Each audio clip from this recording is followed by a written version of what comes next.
President Bola Tinubu encouraged the newly appointed Brazilian ambassador to Nigeria, Carlos Jose, to make the creation of direct flights between Nigeria and Brazil a top priority and also enhance agriculture. While receiving the letter of credence from the Brazilian ambassador, President Tinubu reaffirmed his February discussions with Brazilian President regarding the issue during the African Union Summit in Addis Ababa, Ethiopia. And in a statement by his special advisor on media and publicity during Galali on Thursday, President Tinubu emphasized Nigeria's commitment to strengthening bilateral relations with Brazil. In his words, and I quote, "I have been talking to some of my Brazilian friends concerning the prospect of investing in dairy farming in Nigeria, and we are eager to push these investments forward." The minister made this appeal on Thursday during the unveiling of television documentary titled Traverse China with Me at the China Cultural Center in Abuja. Nigeria and Brazil ties to enhance agriculture. What do you think? What is your take on foreign collaboration to enhance agriculture? I've said it time without number that when it comes to Nigerian agriculture, I think our leaders should understand what should be done first. The paramount thing that the agricultural sector needs, especially at this practical point in time where the people are crying for hunger and all of that. There is nothing wrong with collaboration. But when it comes to agriculture in Nigeria, there is something I feel that needs to be done. And believe me, if that area is not properly handled or considered, Nigeria might be making the same mistake. We might be revolving, rigmaroling within, an ambit of obscurity without achieving what we desire or what we were supposed to achieve. How do I mean? Nigeria, our staple food is what? Is crop, yam, gari, right? Maize and all of that. Now the question is, can't these things be grown here? We are yet to maximize our potentials. Nigerian farmers are yet to maximize the space available. We are yet to utilize the space that God has given to us, the arable land. So before we talk about collaboration, there should be an internal structure, formidable one agriculturally, so that once we are doing partnership, we now specify and direct investors and then these foreign partners on area that needs to be developed. We are here to develop our local system, and we have what it takes here in Nigeria to develop the local agriculture. But our leaders keep looking outside. That's just my problem. So we have what it takes. When you say we have what it takes, what are you referring to? We have the manpower. We have the technical know-how. We have the land. The major challenge, and we have the money, but though not available to the real farmers.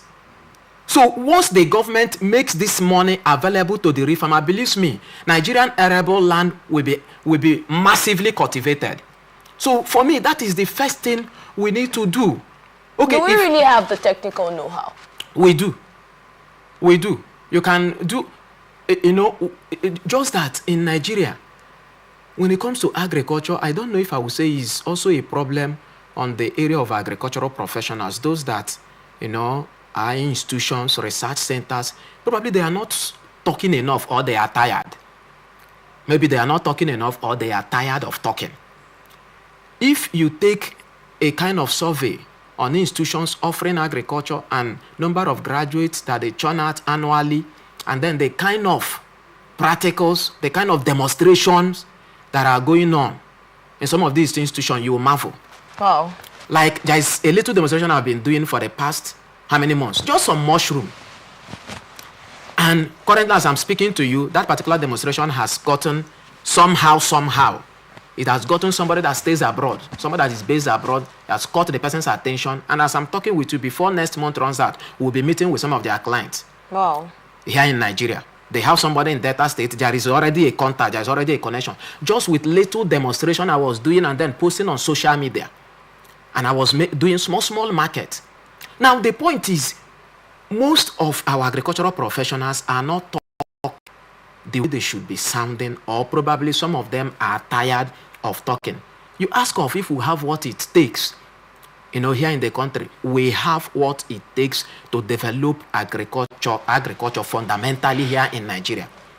The reason I am not so much interested, or I don't subscribe to the concept of foreign partnership, I've experienced it. I have seen what it cost a particular state. So I don't think it will be different. And that was when I took time to understudy the principle of bringing in foreign investment when the local content has not been developed, has not been properly harnessed. You will end up enriching those foreigners. Unknowing to you, you will indirectly be growing their economy, because some of the things you need to do, you haven't done them. So they will take advantage of you, and then indirectly you will be developing the economy. So what I think our government should be doing at this particular point in time is to ensure that agriculture at the local level, at the grassroots, is harnessed and greatly increased. Let's also increase production. Let's enhance production and productivity in Nigeria. Once that is done, we can now begin to talk about technologies. Of course, if you're bringing in foreigners and foreign investors, it is advanced technology where we should be talking about at that level. We shouldn't be talking on how to grow cassava. We already have the technology. Yes, I was going to ask you, how advanced is agriculture in Nigeria? Because since you're talking, it seemed like at first, but you just corrected, you just brought that understanding now. But at first, it seemed like you were totally against that international partnership. No, not at all. Not at all. But there is something that needed to be done, and that is developing the local agriculture. I cited a particular example in course of my analysis. I said we have lands in Nigeria, arable land, massive lands that are yet to be developed. And I also brought the issue of our staple food, which has to do with cassava, right? Yam, potato, all of that. These particular subsectors are yet to be developed. Majorly, there is no household in Nigeria that doesn't consume gari, yam, maize, potato. No household in Nigeria. Now, how developed have we been able to, work on this area? How have we developed these subsectors? So that is what our state government, federal government, local government should be targeting when it comes to agriculture. It's not all about investment, bringing in foreign. No, if we're bringing in foreign, if we want to do foreign collaboration, that should be on an advanced basis. For instance, we have been able to make judicious use of our land. Then we are having issues of processing. We are having issues of storage. The federal government talked about improving our dairy subsector. That's milk production, right? That's livestock. How many are we producing? The farmers that are into that particular sector, have they maximized their potentials in that area? Have they been empowered enough that we now they have gotten to their saturation point and we need the external force to upgrade what they are doing? For instance, in my area, I have space to farm, but there is no capital to secure the place I have to farm.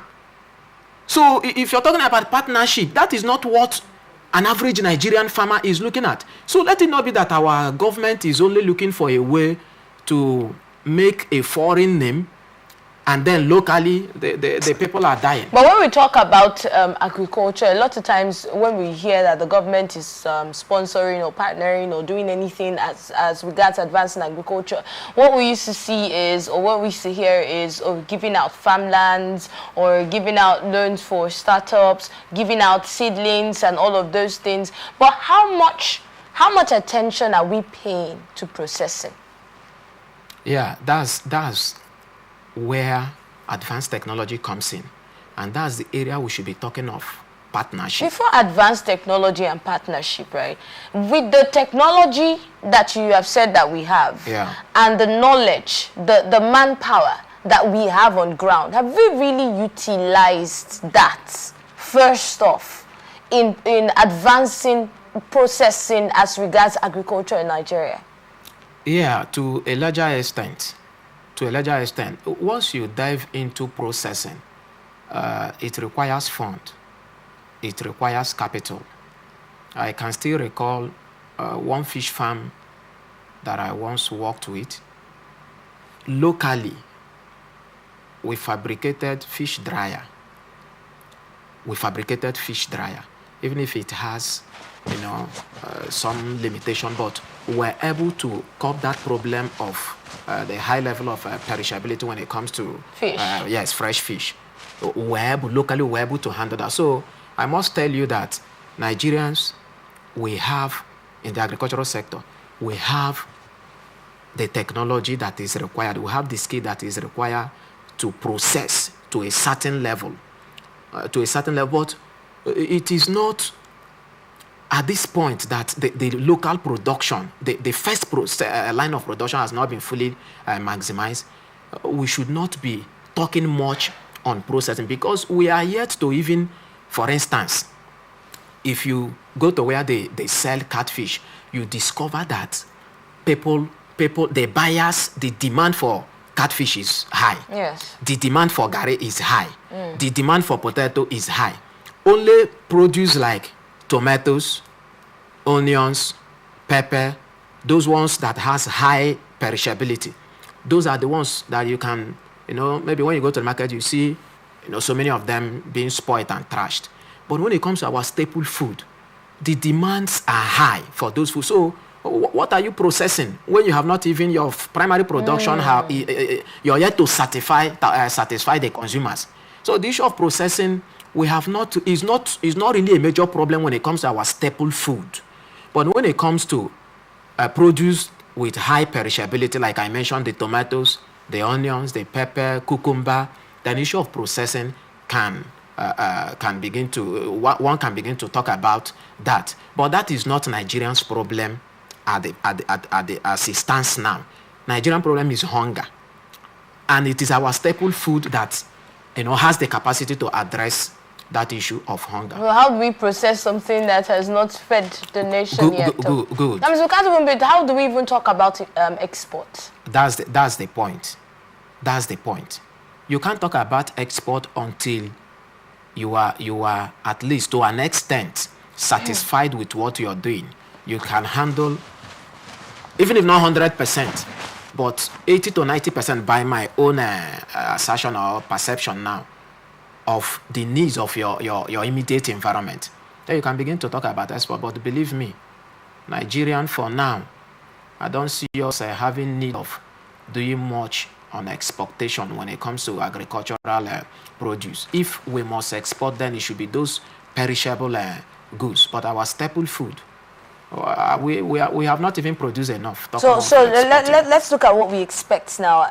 Agri-Graduate Association Nigeria, you're their chairman. It means that you're very well inclined with what agriculture is all about and the present needs. So let's look at you have mentioned some of the challenges. Let's look at how the approach that you agricultural experts expect from the government presently. Yes, our approach has not changed, or what we expect of the government. It has not changed, because what we have been clamoring for, agitating for, have not also been met. So what we expect is for the government to make judicious use of the resources she has. Let the government utilize the skill available here in the country. We have agriculture graduates, we have professionals in the agriculture sector that are doing more on self-help. They are more or less entrepreneurs working on their own. So the government should be able to harness what they are doing, upgrade what they are doing by partnering very closely with AGAN. AGAN is an organized system that has professionals.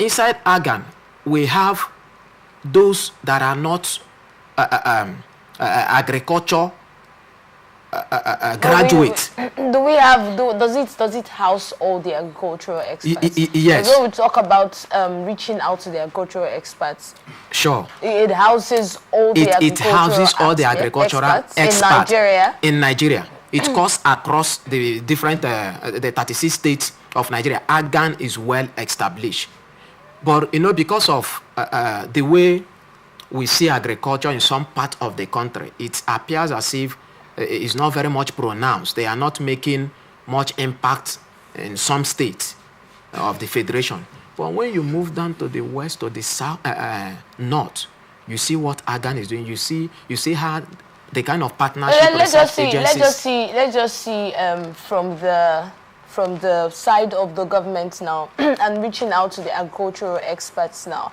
probably through the 3 tiers of government. Yeah. Yes. Now, what is expected of the government is to liaise with AGAN to get a database of the readily available agro professionals and, come up with a proposal on critical sectors, agricultural subsectors that needs immediate attention depending on the need of the locality. Now, it's not all about developing agriculture. We have places where the issue of comparative advantage has to be invoked. For instance, if a particular area is known for fish farming, you don't go there and start talking about cassava production. Now, once you partner with AGAN will be able to now come up from the local government level down to the state and up to the national. AGAN should be able to, at the local government level, should be able to come up with a template based on the need of that particular area. What should be done agriculturally, and then present it to the government. And then the government should empower them via the Ministry of Agriculture to now demonstrate and implement what they have stated in their proposal. Thank you so much, Love Day Opera.